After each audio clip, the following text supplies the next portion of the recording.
Durban, and tomorrow is the anniversary of Mahatma Gandhi's birthday, and so there's a big event coming up, which we briefly will talk about. But my major question to you, Ella, is first of all, thank you for having us. This year is the 70th anniversary of the Universal Declaration of Human Rights, and I'm wondering what is the biggest accomplishment that you think you were able to help with within Durban and South Africa at large to accomplish on human rights? Well, I think, just the fact that there's now democracy in South Africa. It is a human right where every person is able to vote and on a common voters' roll. So I think that's one of the rights that have been achieved. I think also equality in terms of justice. That's another right that I think is important. So people are treated, equally. Although, as things go, there are times when the rich manage to access justice differently from the poor. And, in many ways, so they do have a disadvantage, to the poor. What do you see is the biggest challenge that, particularly this year and in the coming years for South Africa? I think the great inequality is the biggest challenge. If we can do something about creating equality, economic equality amongst the people, I think all the other challenges would fall in place. The biggest challenge is the inequality. And this goes also back to your work in terms of grassroots and the importance of grassroots. You have an event tomorrow that actually opens up this opportunity for the overcoming the challenge of the inequalities. Do you want to talk about maybe the event tomorrow and also how grassroots are important for anyone to achieve the UDHR? Yeah, well, tomorrow we will be launching our program for 150 years.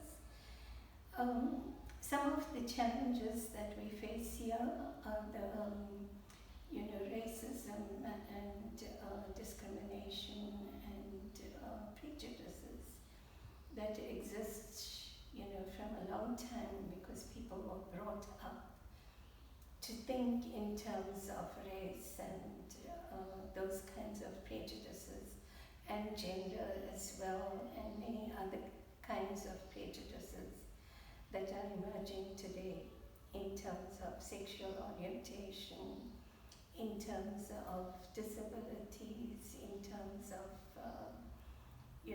besides race, it's also religion. So all those issues we are going to talk about, and we are going to try to put together a plan whereby not just the Gandhi Development Trust and Phoenix Settlement Trust, but in partnership with the whole network of organizations, we will try to make an impact, start a campaign against these kinds of challenges that we face today. One of the things is to have a huge campaign of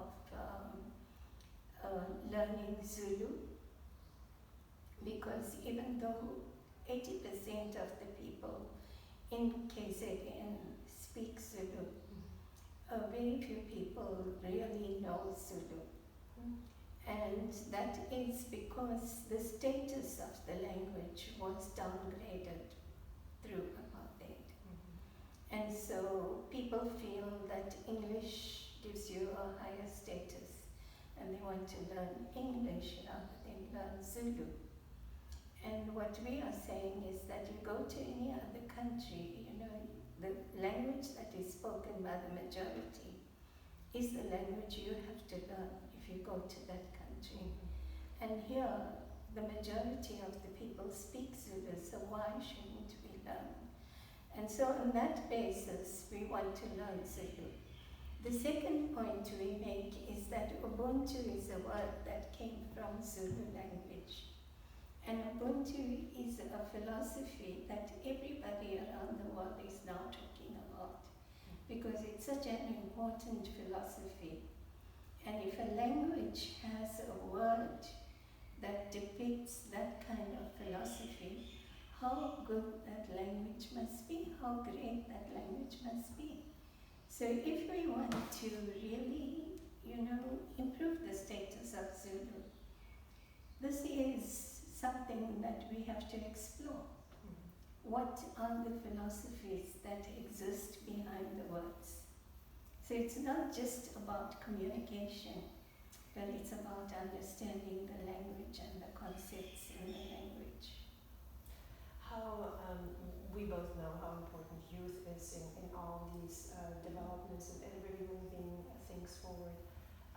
What would be for you the call to actions for youth, particularly in this year and going to the 150th anniversary? Sorry, 1 second.